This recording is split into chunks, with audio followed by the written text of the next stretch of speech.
Okay. Now, as you know already that we have done till in the last lecture, I did reproduction by seed. I also told you the different parts of seeds, and hope you also know that the different parts of seeds have got different function to perform. In this, you also need to know how the seed germinate. So what is germination? Just go through that. We also talked about seed dispersal. Now, wind dispersal, water dispersal, dispersal by animals and by explosion. Now, last time I have already also introduced you about reproduction by roots. So actually, I gave you a lot of information regarding the plants, growing new plants. Now see, earlier we did reproduction by seeds, and that was the cotyledons. I talked to you about the cotyledons, the two cotyledons. Okay, that is the monocot and dicot. Okay, monocot and dicot. Okay. Now I also talked to you about the reproduction by roots, that is called the tuberous root. Okay, hope you know tuberous roots. Tuberous roots, where all the stored food is there. So reproduction by roots, we have got stored food here. Okay, this is the stored food. तो हम लोग देख क्या रहे हैं कि हम लोग के रूट्स में भी फूड स्टोर हो रहा है, हम लोग के सीड्स में भी फूड स्टोर हो रहा है, स्टोर्ड फूड.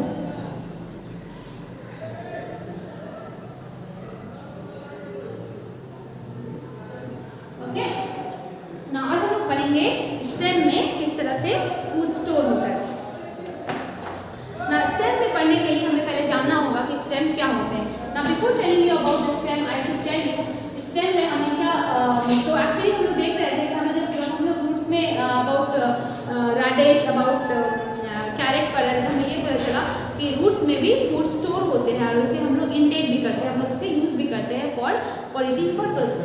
तो यहाँ पे इसका मतलब ये हुआ कि उनके वो सब जो क्वालिटीज़ होते हैं उन सब के वेजिटेबल्स में वो पाए गए हैं, रूट्स के क्वालिटीज़ में भी वही पाए गए. That is why they are called roots. Same way there are some vegetables जो एक्चुअली लगते हैं कि वो वेजिटेबल्स है, लेकिन वो एक्चुअली कहाँ से आए हैं, वो स्टेम से आए हैं. उनका जो क्वालिटीज़ है, उनका जो कैरेक्टरिस्टिक है, वो स्टेम के कैरेक्टरिस्टिक से मैचेबल है. जैसे हम लोग पढ़ेंगे अबाउट द जिंजर. जिंजर को जब हम पढ़ेंगे, for instance ginger is a baby plant.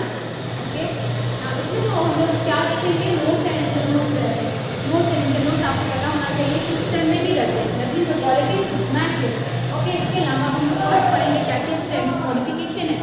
From underground stems there is example called ginger, potato. तो एक्चुअली पोटैटो भी एक स्टेम है, आलू भी एक स्टेम है, जिंजर भी एक स्टेम है. ना उसके अंदर स्टेम्स हैं बट स्मॉल बर्ड्स, उसमें कुछ स्मॉल बर्ड्स होते हैं जिसे हम लोग आइज कहते हैं. A piece of stem with an eye can grow into a new plant. Now उस eye से वो जो eyes है, ये सब को eyes कहते हैं. ओके, ये सब eyes है, इस eye से एक new plant grow हो सकता है. ओके, ये हम लोग को पढ़ना पड़ेगा. तो ये stems है जहाँ से new plant grow हो रहा है.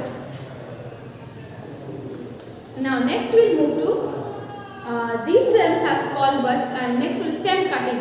In money plant, rose and bougainvillea, we cut a spare of the stem containing bud and plant it in the soil. This process is called the stem cutting. तो stem cutting एक ऐसा process है by which आप stem को reproduce कर सकते हो. मैंने आप उसको इस direction से काटो कि वो कटे नहीं और उसको दूसरे प्लांट में जाके हम उसको ग्रो करेंगे, उसको दूसरे सॉइल में जाके ग्रो करेंगे तो वहाँ पर से वो फिर से ग्रो होने लगेगा. ना ग्राफ्टिंग एक और प्रोसेस है जहाँ से हम लोग प्लांट्स को ग्रो कर सकते हैं. जैसे अगर आप उसको स्लाइटली कट कीजिएगा और अगर आप उसको दूसरी जगह पर जाकर डाल दीजिएगा तो वहीं से फिर वो उसी सेक्शन से वो ग्रो होने लगेगा. लेयरिंग भी एक प्रोसेस है.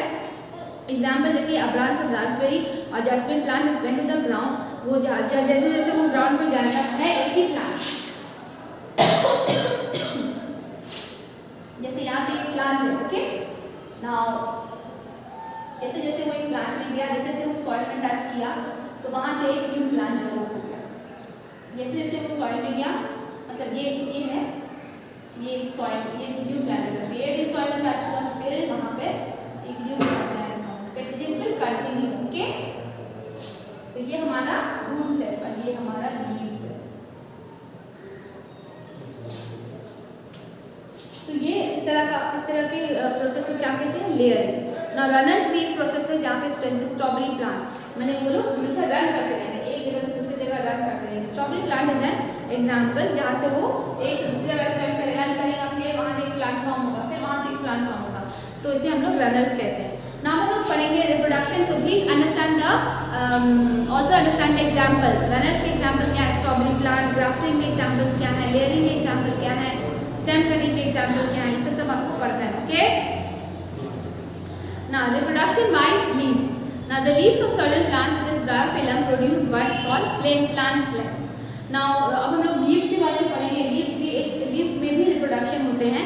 The reproduction of certain plants such as bryophyllum produce buds. Now कुछ leaves ऐसे होते हैं, जैसे ये leaves है, यहाँ पर से ये एक leaves है, यहाँ से एक plant form हुआ, यहाँ से ये root है, ये यहाँ से form हुआ, यहाँ से root है। ओके, तो ये सब एक तरह की मॉडिफिकेशन हुआ, मॉडिफिकेशन ऑफ लीफ हुआ।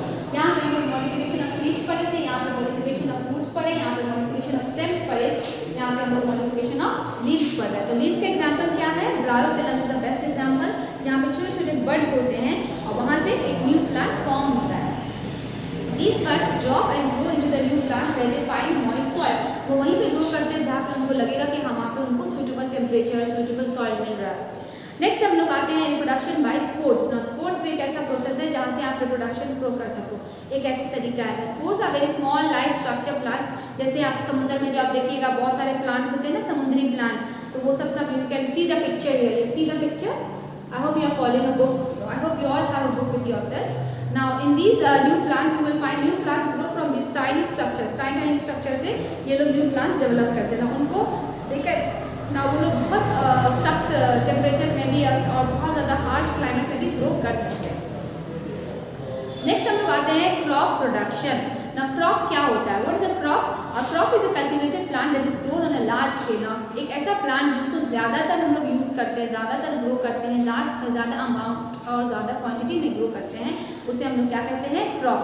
जैसे एग्जाम्पल जैसे सीरियल, पल्सेस, वेजिटेबल्स है ना, ये सब खाने की चीज़ें को ज़्यादा लार्ज स्केल में प्रोड्यूस किया जाता है क्योंकि उसका डिमांड बहुत ज़्यादा है, लोग बहुत ज़्यादा हैं इसे खाने के लिए। This large scale production of crops of food is called agriculture. जैसे क्या कहते हैं हम लोग, लार्ज स्केल प्रोडक्शन को क्या कहते हैं, एग्रीकल्चर बोलते हैं, जहाँ पे ज़्यादा से ज़्यादा फूड प्रोड्यूस होता है। The growing of crops in the fields by farmers is known as cultivation. जब फार्मर्स इस क्रॉप्स को जो ग्रो करते हैं, जिस प्रोसेस को क्या कहते हैं, कल्टिवेशन। तो I hope you all understand the terms of different terms given. Crop क्या है, एग्रीकल्चर क्या है, कल्टिवेशन क्या है। ना different crops require different weather, अलग अलग क्रॉप्स का वेदर अलग अलग है, तो ये हमें पता करना है। तो पहले हम लोग को ये पता करना है कि कितने तरह के क्रॉप्स होते हैं। ना basically crops are of two types. Okay,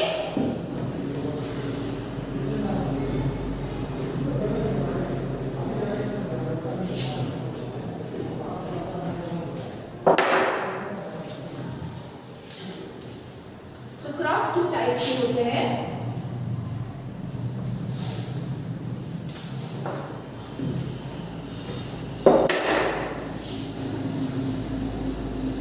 एक होते हैं खरीफ क्रॉप और एक होते हैं रबी क्रॉप,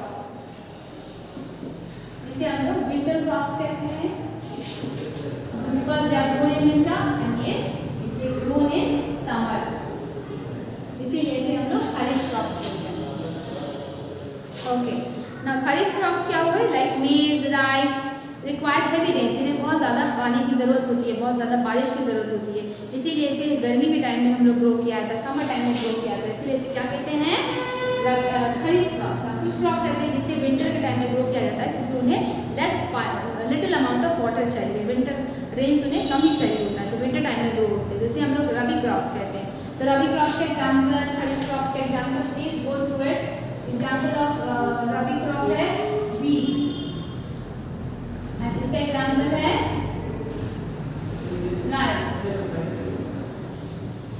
ओके, नाउ हम लोग पढ़ेंगे following are the plants, following are the different steps in agriculture. सबसे पहले हम लोग को क्या करना पड़ता है एग्रीकल्चर प्रोसेस में, सबसे पहले हम लोग को फील्ड को प्लाउ करना पड़ता है। प्लाउइंग द फील्ड्स मतलब उसको जिसे सारे मड को हम लोग को उसको नीचे से ऊपर करके लाना पड़ता ताकि उसमें ज़्यादा अच्छे से सीड ग्रो कर सके। तो ploughing of seed is the preparation of the soil for sowing the seed, उसको प्लाउ किया जाता है, सीड सारे ज़मीन नीचे की ज़मीन को ऊपर की तरफ लाके और सारे सीड्स को उसमें डाले जाते हैं। ना इट हेल्प्स इन लूजनिंग, ऐसा क्यों किया है ताकि सॉइल थोड़ा लूज हो जाए, लूज हो जाएगा तो वो वाटर सनलाइट जल्दी एब्जॉर्ब करेगा और सीड्स का ग्रोथ ज़्यादा अच्छा रहेगा। नेक्स्ट हम लोग करेंगे सोइंग द सीड। ना उसमें हम लोग सीड्स डालते हैं और इस मैकेनिज्म ये कौन करते हैं, ये चाहे मशीन करता है या ह्यूमन बीइंग अपने मैनुअली भी कर सकते हैं। उसके बाद हम लोग उसमें फर्टिलाइजर्स भी डालते हैं ताकि वो जल्दी ग्रोथ हो, ताकि उनको न्यूट्रिशन अच्छा मिल सके। ना फर्टिलाइजर्स में दो तरह के फर्टिलाइजर्स होते हैं, एक होते हैं बायो फर्टिलाइजर्स जिसे बोलते हैं नेचुरल फर्टिलाइजर्स, मैन्योर जैसे कोई डेड ऑर्गेनिजम्स का जो रिमेनिंग पार्ट हुआ या फिर कोई काउ डंग हुआ, जो वेस्ट हुआ, एनिमल वेस्ट, ये सब क्या है नेचुरल फर्टिलाइजर, जिसको मैन्योर भी कहते हैं। और एक होते हैं केमिकल फर्टिलाइजर जिसमें फॉस्फेट्स, नाइट्रेट्स, यूरिया, तो केमिकल्स फॉर्म जिसमें डालते हैं उसके हम लोग क्या कहते हैं केमिकल फर्टिलाइजर। ना हम लोग कोशिश करना चाहिए केमिकल फर्टिलाइजर नहीं यूज़ करना है, लेकिन क्या होता है प्लांट्स को जल्दी ग्रो करने के लिए हम लोग यूज़ करते हैं केमिकल फर्टिलाइजर्स जैसे phosphates, nitrates, urea, okay. Whereas manure is the natural fertilizer. जैसे best example is cow dung या फिर कोई डेड ऑर्गेनिजम्स को, डेड एनिमल्स का मरा हुआ पार्ट जो होता है वो उससे जल्दी ग्रो होता है। नेक्स्ट हम लोग करते क्या है इरिगेशन। इरिगेशन मतलब वाटर को देना, जितना अच्छा से वाटर देंगे हम लोग सॉइल में उतना अच्छा से उसका ग्रोथ होगा, तो दिस इज कॉल्ड इरिगेशन। तो irrigation is a process by which, एक ऐसा मेथड है, मॉडर्न मेथड है जिससे पानी को स्प्रिंकल किया जाता है एक एक जगह पे ताकि सीड अच्छे से ग्रो कर पाए। नेक्स्ट आते हैं क्रॉप प्रोटेक्शन। क्रॉप को प्रोटेक्ट किया जाता है। क्रॉप को कैसे प्रोटेक्ट किया जाएगा, चाहे वो आप हर्बीवोरस एनिमल्स को आके कहीं घास ना खा ले, ठीक है, तो हर्बीवोरस एनिमल्स जनरली प्लांट्स खाते हैं तो वो लोग ना आ जाए, इसीलिए एक फेंस लगाया जाता है, पेस्ट डाला जाता है ताकि सारे रैट्स और माइस और इंसेक्ट्स उसको डिस्ट्रॉय न कर दें, तो वहाँ पे पेस्ट डाला जाता है। उसके बाद उसमें स्प्रे किया जाता है केमिकल्स, ताकि इंसेक्ट्स लोग आके उसको खा ना जाए, तो इंसेक्टिसाइड्स, पेस्टिसाइड्स ये सब उन पर डाले जाते हैं, DDT, gammexane, some of the common insecticide जो उनको यूज़ किया जाता है। स्केयर क्रोज को डाला जाता है ताकि वो लोगों को लगे कि हाँ कोई है वहाँ पे जो उनको रखवाली कर रहा है, तो क्रॉप को प्रोटेक्ट किया जाता है। लास्ट हम लोग आते हैं हार्वेस्टिंग। हार्वेस्टिंग एक ऐसा टाइम होता है जब हम लोग सारे क्रॉप्स को कट डाउन करेंगे और उसको अब जो उसको रेडी हो चुका है पकने के लिए, अब वो मतलब हो गया, अच्छे से प्रिपेयर हो चुका है, तो हम उसको कट डाउन करेंगे। दिस इज कॉल्ड हार्वेस्टिंग, जिसको फार्मर्स मैनुअली भी करते हैं और कभी कभी मशीन से भी करते हैं। Now the chapter is over. I hope you all know by now, you are very much aware about the different aspects of plants. Now please go through the chapter and try to solve the question answer yourself. Objectives है इसमें true, false और fill in the blanks, correct the tick the correct options. All these are very easy objective short questions. Please try to solve it, and I hope you are going to understand how the chapter. This chapter is very important. Just go through it for good knowledge. Thank you so much. Our second lecture also come to an end, and we have finished the first chapter. Thank you so much.